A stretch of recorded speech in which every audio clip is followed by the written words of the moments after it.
tearing the roof off the suckers, I'm listening to Rainier Avenue Radio .world.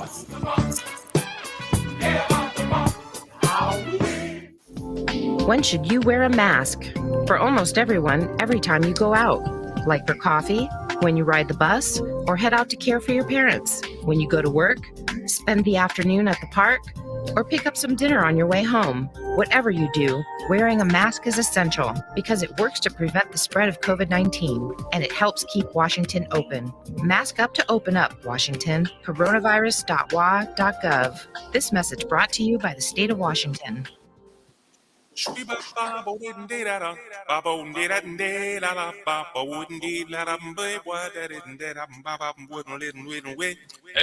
how you doing? This is that guy Curtis from R&R Live Jam Sessions. I want y'all to tap in with me every Wednesday at 5 o'clock. Okay, go ahead and do that because I've got the mic off, and then I'm gonna. Radio.world. R&R Live Jam Sessions, baby. Holla. This is the news on Rainier Avenue Radio. About 2 hours before the scheduled tip-off, the men's basketball game between Miami and North Carolina and Chapel Hill was postponed, the ASCC announced. The decision came hours after the Daily Tar Heel, North Carolina's student newspaper, posted a Snapchat video that shows UNC standouts Dayron Sharp and Armando Walcott partying without masks on, along with other young people who also aren't wearing masks after UNC's 91-87 win over Duke. A source told ESPN that the video in the league's decision to postpone the games, Andy Pellegrin, a league spokesman, referred to the ACC statesman when asked whether the video influenced the decision. He also said the ACC doesn't have any further information to provide. The postponement follows a meeting of personnel from both schools. With mutual concluded the game could not move forward today, the league statement said. And that's your news on Rainier Avenue Radio. Celebrate Black History Month with Rainier Avenue Radio .world. You'll hear interviews, panel discussion, issues that impact your life on a daily basis. Celebrate Black History Month with Rainier Avenue Radio. Every Wednesday night, live musical performances from the historic Columbia City Theater. Rainier Avenue Radio celebrates Black History Month all month long. Interviews, icons celebrating the history of Black Seattle, community leaders, community activists. In 1852, Seattle's first Black resident arrived. National viewpoints. In 1943, Harborview Hospital hired its first Black vibes. Rick Dupree, Tina Marie, and me, Tony B. In 1961, Dr. Martin Luther King Jr. made his first and only Seattle appearance. Did I mention every Wednesday in February, every Wednesday night, in celebration of Black History, live musical performances from the historic Columbia City Theater. I'll say it again. Every Wednesday, live musical performances from the historic Columbia City Theater in celebration of Black History Month. People you know, and some you may not. It's a celebration of Black History Month on Rainier Avenue Radio .world. Rainier Avenue Radio .world is your 24/7 digital media hub. Tune in at Rainier Avenue Radio .world. Also find us on Facebook, Twitter, and TuneIn apps. Give it up for the Queen, Tina Marie Tyler. Oh, yeah, you made it. You made it. Oh, yeah, you made it. You made it. The best in hip hop and R&B. Hi, everybody. You know what? I never get tired of hearing that song. Welcome, welcome, welcome to Rainier Avenue Radio's Call to Conscious. It's a celebration and education of Black History Month. I'm Tina Marie Tyler, host of Tina on Tech, and I am here as part and support of Rainier Avenue Radio's Black History Month. All month long, right here on Rainier Avenue Radio, we'll be showcasing musical performances, dance exhibitions, race and justice discussions, and workshops. And every Friday, don't forget, we'll host our Friday Family Night Black Film Night, showcasing filmmakers, Black filmmakers from all over the world. Also, this celebration is a comprehensive celebration, which will also explore the Hartsford Slave Quilt Collection, the 100-year anniversary of the destruction of Black Wall Street in Tulsa, and interviews with Seattle Black history makers. And it's all powered by and thanks to the Urban League of Metropolitan Seattle. So we want to send a shout out to the Urban League. Thank you for making this all happen and all possible. So tonight, everybody, let's get started because we have a very, very full show. I'm super excited because we're going to be talking about Blacks in football, right? Not necessarily just the history, but what is the current state of affairs for Black players, Black administrators, and Black participation in the NFL right now. So let me introduce my two guests. And the first person is Mario Bailey. Mario is the Director of Legends and Player Community Engagement with the Seattle Seahawks. So help me welcome Mario Bailey. Hey, how are you? Good, Tina. How you doing? Oh, I can't hear you, Mario. Are you muted? No, I'm not muted. Can you hear me? I hear you. Okay, I can't hear you. Can you hear me now? So while we try to make that adjustment, let me introduce Walter. Walter Thurmond III is a former Seattle Seahawks Super Bowl champion and also tech entrepreneur. Please help me welcome Walter Thurmond III. Walter! Hey, how you guys doing? Hey, Walter! How are you? I'm doing well. Can't complain. How about yourself? You know what? I'm great. Mario, can you hear us now? Can we hear Mario? I can hear you. We still can't hear you, so we'll come back to you. I can hear Mario. You can hear Mario? I can't. I can hear him, yeah. Okay. So, Walter, let's start with you while we work out Mario's audio. So listen, we just had the Super Bowl, right?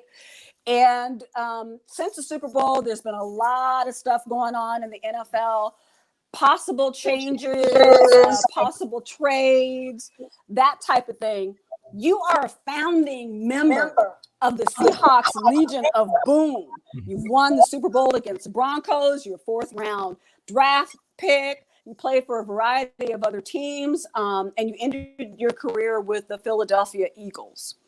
Looking at the Super Bowl and I guess kind of what's transpiring in football and the NFL right now, what is your opinion of the current state of Black players in the NFL and the league? Yeah, there's a lot of opportunity. Playing in the Super Bowl is the ultimate team sport. Guys get to come together and be able to showcase their talent. I love that the adversity that can be portrayed within the game of the sport. The Kansas City Chiefs had a lot of injuries, but that's something that you kind of have to play through. The next guys have to step up and be able to be prepared for that opportunity as it arises.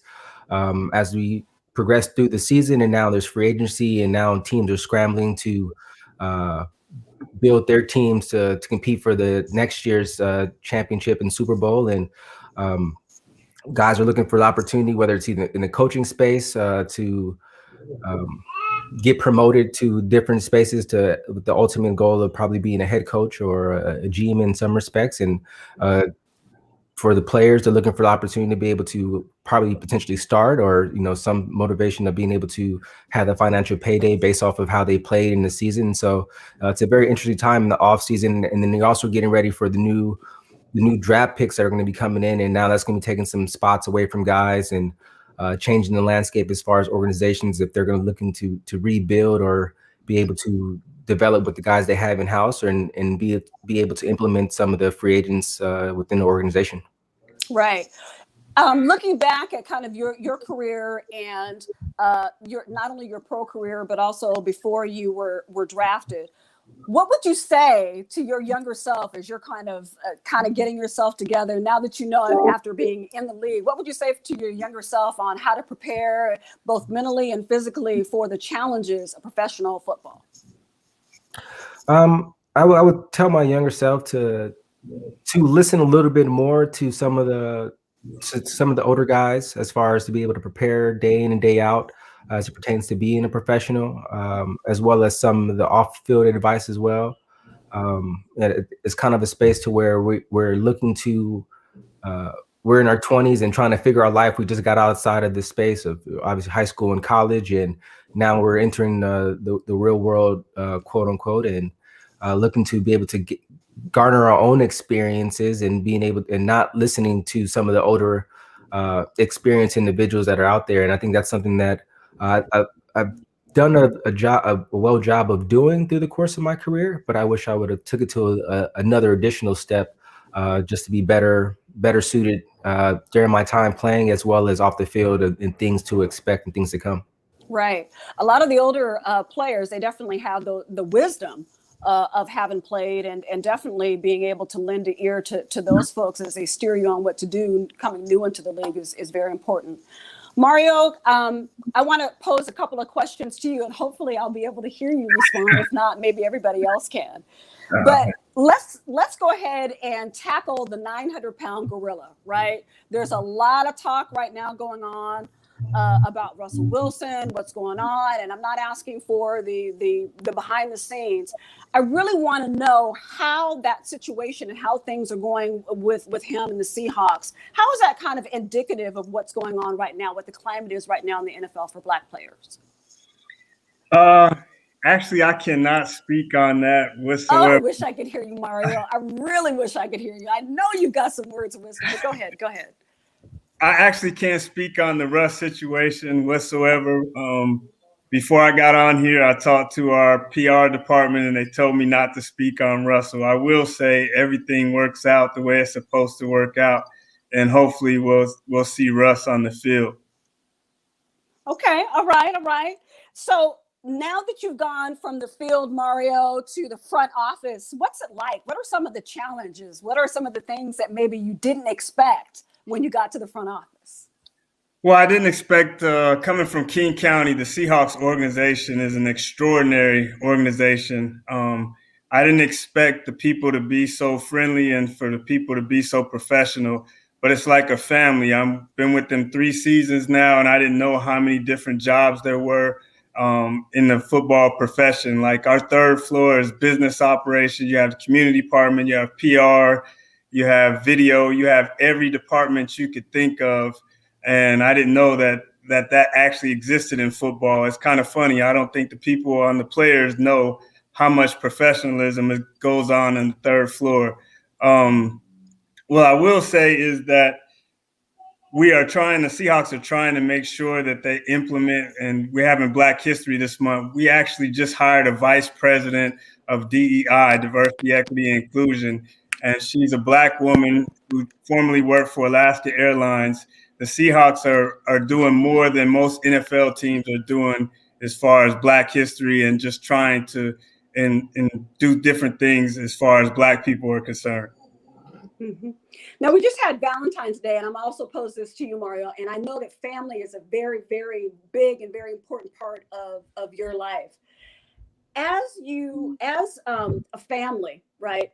When you've got these young players and they're in training and they have these hopes and aspirations of going to, the NFL, families have to make huge sacrifices, right? The parents do, the siblings have to.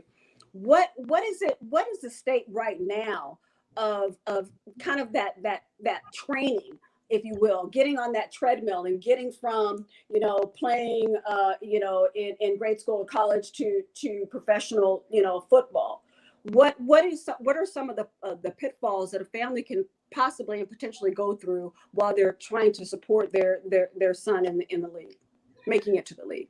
The family just has to be the best support system ever, especially in times like now where we're going through this COVID.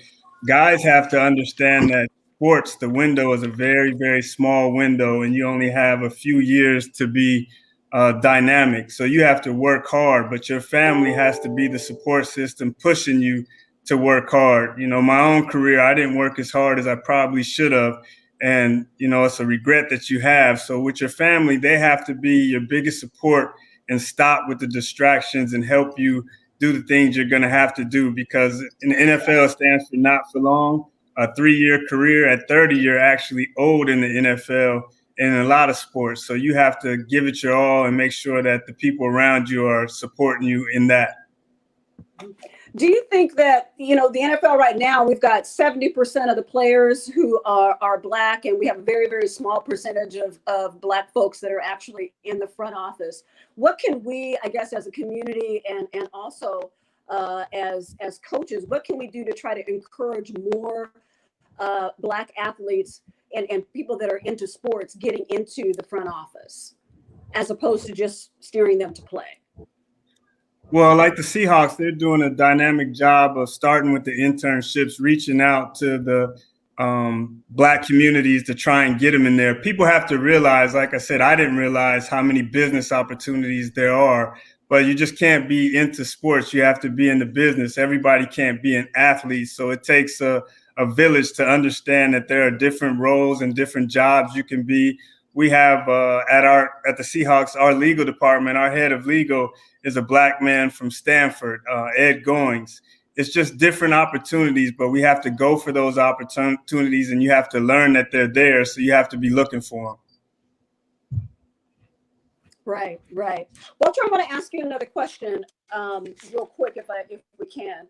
I know that you suffered quite a few injuries during your time, and I know you're also big into tech. So tell us a little bit about what it was like back then, trying to rehab and come back from some of your injuries, and then tell about the technology that you know of right now that the players have an opportunity to use to help them really bounce back and get back onto their game. Yeah, I think Mario hit it right on the head as far as talking about giving opportunity and having understanding as far as there's bigger and more diverse opportunities out there outside of just sports. And I think that for me, as my background, I've always been interested in different aspects outside of just sports in general, whether it's technology, film and entertainment. And so the blessing in disguise came along my senior year in college, where I tore my ACL, MCL, PCL during the fourth game of my senior season. And that kind of allowed me to take a step back and refocus on life in general and understand that, you know, this sports career isn't going to be forever. And once you start looking into the numbers and seeing that the average career is only 3.5 years, in for professional football, you know, that puts you like in your mid-20s. And so what else is it about you that you're interested in, and to be able to have the rest of your life to be able to live? And so for me, having these injuries through the course of my year, through my course time playing in the NFL, I played have 6 years completing the NFL. 3 of those were on injury reserve, and other 3 were playing on the field in some capacity. So for me, I had 1 foot in the door, 1 foot kind of out the door, so to speak. And that allowed me during my time of rehabbing and getting myself better, I was able to learn these various different crafts in the entertainment space as well as technology, and put my efforts into that particular type of space. So I was look at the injuries as kind of a, you know, it's a negative aspect, because you rely on your health and your physicality to be able to play the sport. But it was also a blessing in disguise that allowed me to figure out some of these things and understand myself more in a different capacity, and be able to hit the ground running as I hung up the cleats after my time in Philly. Right. Do you think that there is a difference in the way that Black players are treated in the NFL as opposed to white players? Do you see a difference? Did you see a difference back then, and then with some of your contemporaries that are currently in the league? What are they telling you about any perceived differences? I think the biggest difference is from a community standpoint is we're looking for opportunity, and we see that sports is an opportunity that we can strive at and be able to get scholarships to further our education or further our playing career. And I think it starts within the community, starts within the village, so to speak. And it's proposing different ideas of a career and of a future that's sustainable. We look at, you know, just at athletics and the short windows that it presents. It does present great opportunities and great experiences to be able to compete at the highest of levels, and doors can open within that. But if you don't have a direction on which door you want to go through, then it's kind of wasted in some aspects, to where education is the biggest piece that's in that, and having understanding of, like Mario was saying, it's not just sports, but it's business, and a lot of stuff that's in the front office and everything that's in the organization of running a team. The NFL, you're talking about, you know, a multi-billion-dollar industry of sports, and so that is business. And we just look at it from an aspect of sport and just the entertainment value. When you start looking at the numbers and looking behind the veil, so to speak, and you start seeing the billions of dollars for the TV rights that run the course of the NFL, which that contract is coming up this year, if I'm not mistaken, or next year. Next year. We start seeing the different components of it's just not sports; it's entertainment, it's big business, and I think that's something that we need to better educate the youth within that aspect and start getting them to be more professional going into this space, because as soon as you get into college, it's a business. It's very professional.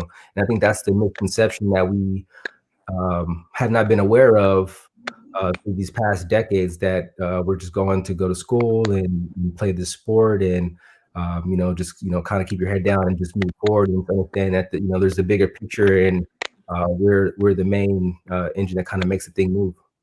Right. Speaking of education and kind of community, Mario, I'm going to go back to you. You graduated from Franklin, University of Washington. And you're still here, right? You're still here in the community. Is there a different type of, I guess, onus on you since you're here and you've got your background, you've got the status? Is there a certain type of, I don't know, responsibility that you feel that you have to be able to be a good role model in the community, as well as be able to kind of educate and uplift the kids who are considering to join the NFL? No question. I feel like it's an obligation. It's actually a badge of honor. I see Seattle has a lot of professional athletes that made it out. Basketball, football, baseball.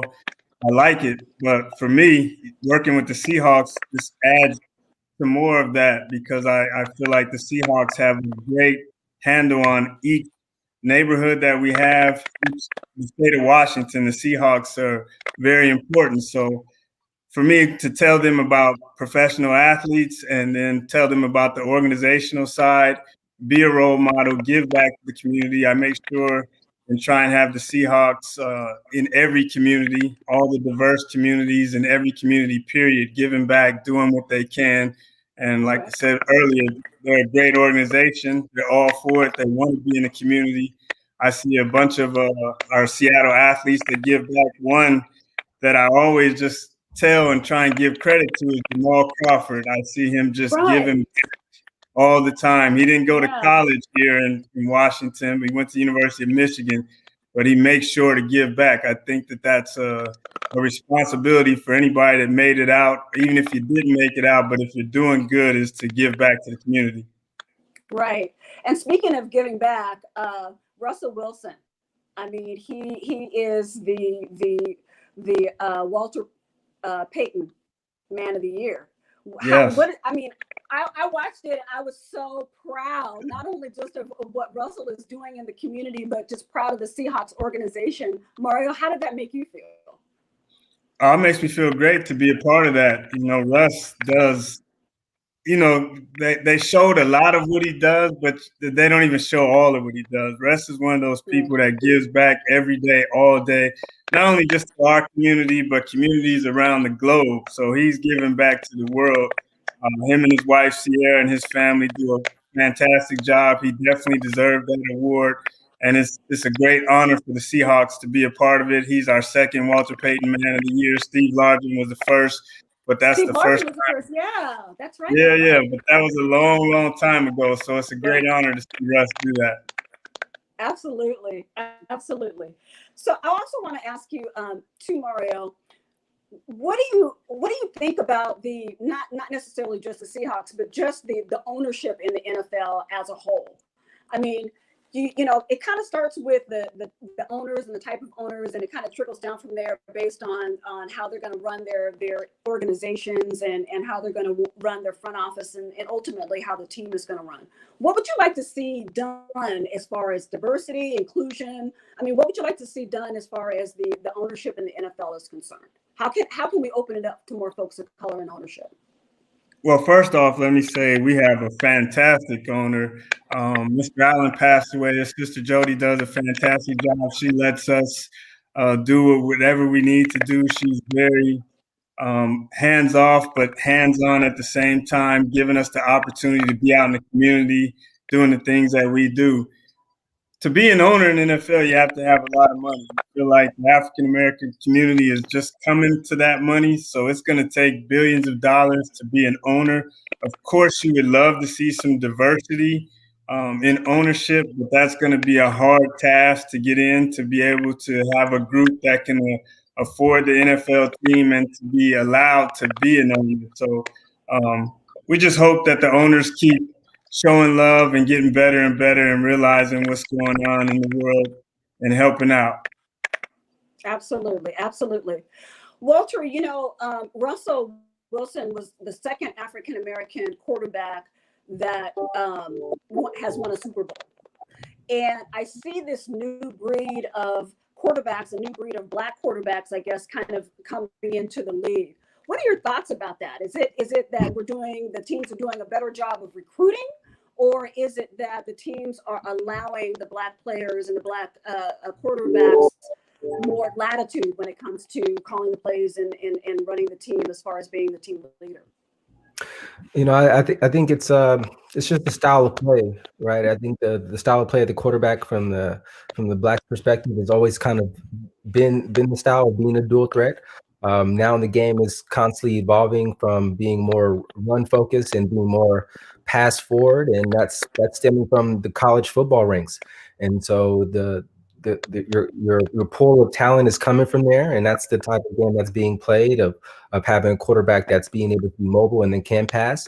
And guys like Russell and the Patrick Mahomes and Lamar Jacksons, Deshaun Watson, and that's just of this era. That's not even talking about the Michael Vitts and the Randall Cunninghams and guys of that nature, to where kind of paved the way to make it more acceptable, I guess you can say, to where again it's not a hindrance to the game. It's the NFL is all about entertainment, and that's why you want more points on the board. You want the high fine, you want the high scores, and that's the entertainment value within that, and the skill level is there.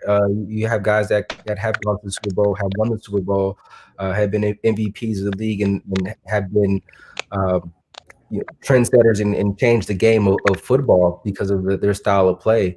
And teams want to win, and teams want to be successful, and being able to have a quarterback that can evade pressure, especially if your offensive line is struggling out there, that gives you an opportunity at least to be able to compete until you get those holes kind of figured out and situated. But I mean, you look at the Super Bowl and you see the offensive line was hurt. You see Patrick Mahomes running around out there, and again, he was making plays. The guys wasn't capitalizing and making those stops. But but again, it shows that the level of play of someone's ability that's a dual threat quarterback. Right. I always wondered. When I was watching the Super Bowl, and I was thinking about the fact that it really wasn't going Patrick's way, and the momentum was kind of swinging. What is it like being out there on the field and you're just missing play after play? Your quarterback is getting, sacked. And I mean, as an athlete, as somebody that's out there on the field, how do you come back from that? I mean, what do you do to kind of shake that stuff off and refocus and focus on the win? You have to look at the next down. That play's over. You got to come back out there, and someone has to make a play. He's not the only one that's on that team. Someone has to step up and make a block. Someone has to step up and make a catch. He's doing his part to be able to evade that pressure. And it's, again, that's why, football is just the ultimate team sport, and it's just not one person that will win the game. And it's kind of case in point to where they always put onus on a quarterback of, leading these teams to win Super Bowls. But it just showed that, if you don't have other personnel that's being able to step up and make plays, one person just can't do it. It's not basketball. And you see that in that kind of type of sport. But in football, it requires everyone to take ownership, from offense, defense, especially special teams. They had a couple of botched kicks down there that changed some of the momentum of the game as well.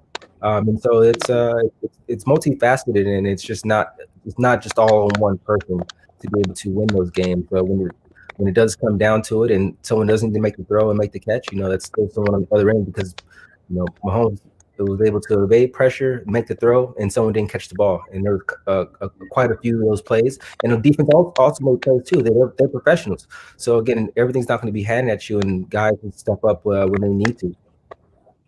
Right, right. And Mario, I want to go back to you because we're talking about, and your responsibility with the Seahawks has to do with the community engagement, has to do with the legends.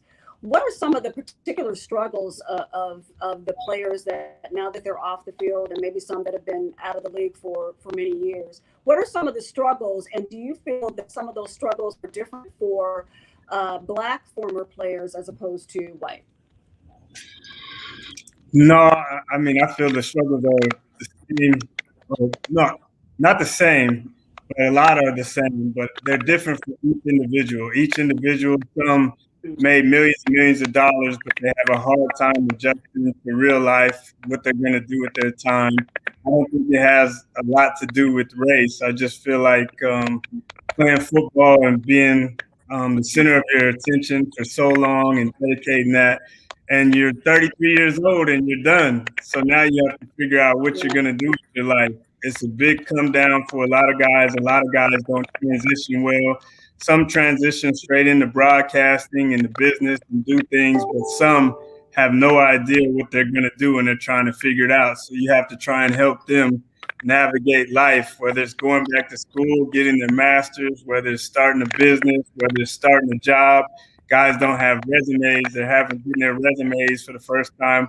I didn't have my first resume till I was 35 years old. So it's just trying to help different guys have different scenarios. Yeah.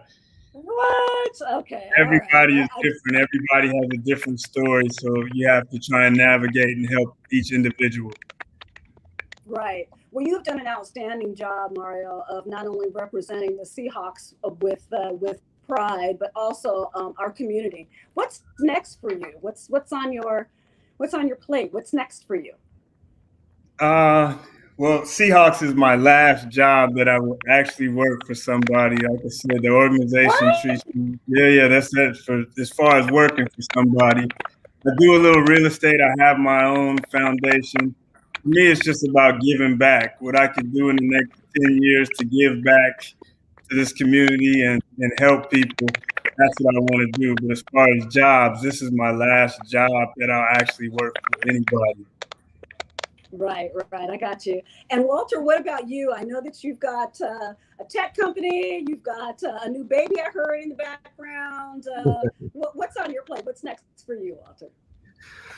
This technology company. We do IT procurement for companies looking to be able to save their money on their IT spend, and a lot of it has been working with the foundation I started in the mix of COVID called United Champions for Change, being able to help existing organizations and youth in underprivileged areas in education and sports. I was working over at my former high school this past year, and COVID just just stopped everything, and kind of seeing the athletes that their senior years are gone or not being able to compete, for their final season and be able to get a scholarship. I was one of those guys to where I had to finish out my last year of playing to be able to get a scholarship to be able to come to the University of Oregon. And so, it's one of those things that some people are going to be able to get those opportunities, and the United Champions is looking to be able to help bridge that gap to continue to give individuals opportunities to better themselves from an educational standpoint in sports. Awesome. Well, thank you both for joining me. I mean, you both are just exceptional individuals and human beings, and you've done the league and the game proud as well as the community. And I want to thank you, Mario Bailey and Walter Thurmond III. Thank you, gentlemen, for joining me today. Thank you. Appreciate it. Thanks for having us. Up next. More Tina Marie. Follow her on Facebook at Tina on Tech or Instagram at Tina Marie Tyler _. What's my name, Sam?